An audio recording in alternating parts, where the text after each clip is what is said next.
Você finalmente para, senta no sofá, deita na cama, pega o celular, tenta assistir alguma coisa, tenta não fazer nada por alguns minutos. Mas em vez de paz, tem culpa. Uma sensação estranha começa a aparecer, como se você estivesse perdendo tempo, como se estivesse ficando pra trás, como se tivesse alguma coisa errada em descansar enquanto ainda existe tanta coisa pra fazer. E talvez essa seja uma das prisões mais cansativas da vida moderna. Você está exausto demais pra produzir, mas culpado demais para descansar. Então você não trabalha de verdade, mas também não descansa de verdade. Você só fica parado, se sentindo em dúvida. E o pior é que, por fora, você pode até parecer responsável, pode parecer ter uma grande ambição, disciplinado, focado, com uma grande vontade de crescer. Mas talvez, em algum ponto, isso tenha virado outra coisa. Talvez você não esteja tentando apenas ser produtivo, talvez esteja tentando provar que merece existir. Porque quando uma pessoa aprende a medir o próprio valor pelo quanto entrega, descansar começa a parecer uma falha moral. Não parece pausa, parece culpa, não parece um tempo de recuperação, parece que você tá se atrasando, não parece autocuidado, parece fraqueza. E é aí que tudo começa a ficar perigoso, porque você passa a viver como se a sua existência precisasse ser justificada o tempo inteiro.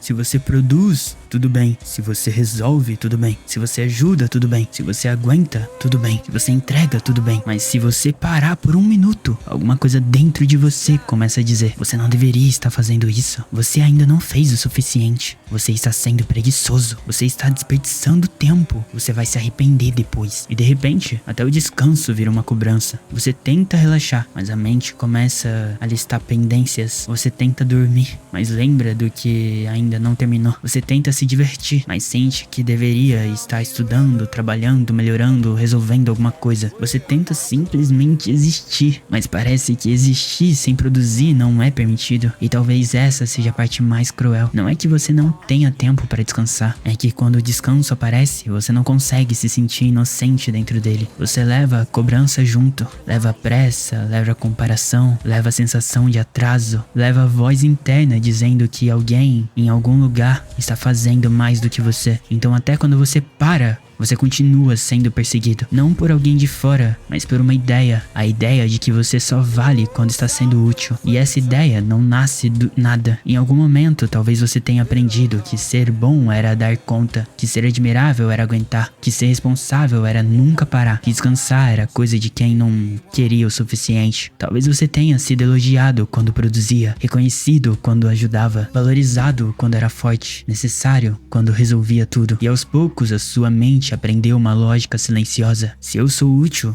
eu tenho valor. Se eu dou conta, eu sou aceito. Se eu produzo, eu estou seguro. Se eu paro, eu perco alguma coisa. E quando essa lógica entra fundo o suficiente na sua mente, o descanso deixa de ser descanso e vira ameaça. Ameaça de parecer fraco, ameaça de decepcionar, ameaça de ficar pra trás, ameaça de descobrir que sem desempenho, talvez você não saiba quem é. Porque esse é o ponto que quase ninguém percebe. O problema não é só trabalhar demais. O problema é não saber quem você é quando não está entregando nada. E por isso que tanta gente sente culpa no lazer. A pessoa assiste algo, mas não aproveita. Deita, mas não relaxa. Viaja, mas continua pensando em tarefa. Tira folga, mas se sente errada. Fica em silêncio, mas a cabeça continua trabalhando. Porque o corpo parou, mas a identidade não. Por dentro, ainda existe alguém tentando provar o próprio valor. E isso esgota de um jeito profundo. Porque produtividade sem descanso não vira evolução. Vira sobrevivência disfarçada de ambição. Você começa a confundir cansaço com mérito, pressa com importância, exaustão com dedicação, autoabandono com disciplina. E chega uma hora que você nem percebe que você tá se destruindo, porque todo mundo chama isso de força. E ser forte o tempo inteiro também pode ser uma forma de medo. Medo de parar e se sentir vazio, medo de descansar e parecer inútil, medo de não estar melhorando, medo de decepcionar alguém, medo de olhar pra si mesmo sem nenhuma conquista na mão e não saber se existe valor ali. Talvez você não esteja viciado em produtividade, talvez esteja com medo do que sobra quando você para, porque quando o silêncio chega, ele não traz só o descanso, ele traz perguntas. Eu estou atrasado? Eu deveria estar fazendo mais? Eu estou desperdiçando minha vida? E se eu nunca chegar onde eu quero? E se eu não for suficiente? E para fugir dessas perguntas, você tenta produzir mais, mesmo cansado, mesmo sem clareza, mesmo sem vontade, porque produzir dá uma sensação temporária de controle. Por alguns minutos, parece que você está no caminho, parece que você está se tornando alguém melhor, mas logo a cobrança volta. Porque quando seu valor depende do desempenho, nenhuma entrega é suficiente por muito tempo. Você termina uma coisa e já pensa na próxima. Você descansa um pouco e já sente que deveria recompensar. Você conquista algo e logo aquilo vira um mínimo. E assim você entra em uma corrida sem linha de chegada. Uma vida onde você está sempre tentando merecer um descanso que nunca chega. E talvez essa seja a mentira mais cruel. A ideia de que você só pode descansar depois que tudo estiver resolvido. Mas tudo nunca está resolvido.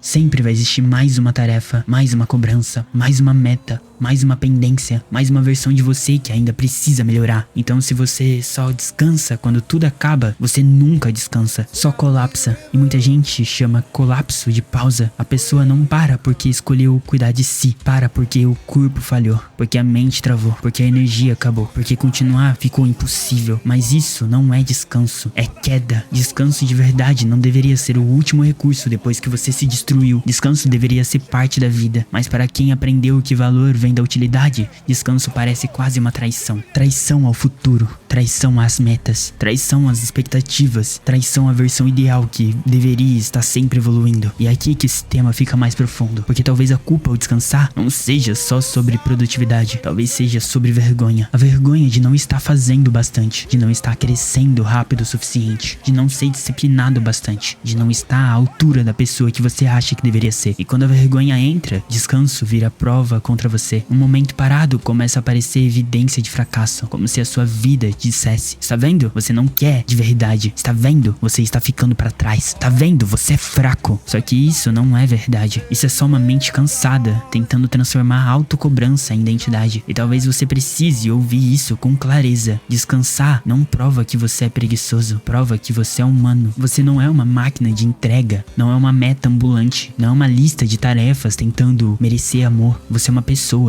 e pessoas precisam parar, não porque desistiram, mas porque continuar existindo também exige recuperação. O problema é que quando você vive muito tempo tentando provar valor, qualquer pausa parece perigosa, porque parar te obriga a encarar uma pergunta que talvez te assuste: se eu não estiver produzindo, eu ainda sou o suficiente? E essa é a verdadeira ferida. Não é o sofá, não é o descanso, não é a tarde livre, não é a hora sem fazer nada. É o medo de que, sem utilidade, você perca valor. E o medo de que, se você não estiver sempre entregando algo, ninguém tenha motivo pra te respeitar, te admirar, te escolher ou te amar. E talvez por isso você transforme tudo em desempenho, até o lazer. Você precisa assistir algo útil, ler algo produtivo, descansar de um jeito otimizado, dormir para render mais, meditar para produzir melhor, se cuidar para voltar mais forte. Até o descanso vira uma ferramenta de produtividade, como se ele só fosse permitido quando serve ao trabalho. Mas descanso não precisa se justificar. Você não precisa transformar cada pausa em estratégia. Às vezes o descanso é só descansar, não para voltar melhor, não para render mais, não para compensar depois, só porque você precisa, só porque você existe em um corpo que sente, cansa, pesa, falha, desacelera. E talvez a mudança comece aqui. Parar de tratar descanso como prêmio. Descanso não é algo que você ganha depois de se destruir. É algo que permite que você não se destrua. A primeira virada é essa daqui. Você não precisa merecer o descanso. Você precisa do descanso porque você é um ser humano. A segunda virada é perceber que culpa não é sempre verdade. Às vezes a culpa aparece não porque você fez algo errado, mas porque você está fazendo algo diferente do padrão que te controlava. Se você passou anos se cobrando, descansar vai parecer estranho no começo. Vai parecer errado, vai parecer improdutivo, vai parecer perigoso. Mas isso não significa que é errado. Significa que o seu sistema ainda está aprendendo a não viver em alerta. E a terceira virada talvez seja mais difícil. Você precisa parar de usar a exaustão como prova de valor. Porque estar destruído não significa estar no caminho certo. Estar sempre ocupado não significa viver bem. Estar cansado o tempo inteiro não significa que sua vida tem propósito. Às vezes significa só que você aprendeu a se abandonar em nome de uma versão de sucesso que nunca te deixa descansar. E se você não tomar cuidado, vai passar anos correndo atrás de uma vida melhor, sem nunca estar presente o suficiente para viver qualquer parte dela. Porque esse é o preço. A culpa, ao descansar, rouba o descanso, mas também rouba a vida. Rouba o prazer simples, rouba a presença, rouba o silêncio, rouba a capacidade de estar em paz, sem precisar provar nada. E talvez essa seja a pergunta que fica. Você tá realmente construindo uma vida melhor ou tá criando uma vida onde você nunca vai poder parar? Porque porque existe uma diferença enorme. Uma vida melhor não deveria exigir que você se odeie sempre que desacelera. Não deveria transformar cada pausa em falha, cada descanso em culpa, cada momento livre em ameaça. Talvez o problema nunca tenha sido você descansar demais. Talvez tenha sido você acreditar que só merece paz depois de se esgotar o suficiente. E no fundo, talvez descansar pareça tão difícil porque ele toca exatamente onde dói. Na parte de você que ainda acredita que precisa fazer mais pra valer mais. Mas você não precisa provar sua existência o tempo inteiro. Você não precisa transformar cansaço em medalha. Você não precisa pedir desculpa por ter limites. E talvez a liberdade começa no dia em que você entende que descansar não é abandonar sua vida. É parar de viver como se sua vida só tivesse valor quando está produzindo alguma coisa. Porque no fim, você não está aqui só pra render. Você está aqui pra viver. E ninguém consegue viver de verdade quando transforma a própria existência em dívida infinita. Se esse vídeo colocou em palavras algo que você sente, mas nunca soube explicar, deixe o like e se inscreva no canal, porque esse canal existe exatamente para isso, para revelar os mecanismos invisíveis da mente que controlam sua vida sem você perceber. Se você percebeu que essa culpa ao descansar também tem a ver com ansiedade, overthinking, medo de decepcionar, então o próximo vídeo que você precisa ver vai estar aparecendo aí na tela, porque muitas vezes antes do seu corpo se recusar a parar, a sua mente já aprendeu a tratar descanso como perigo.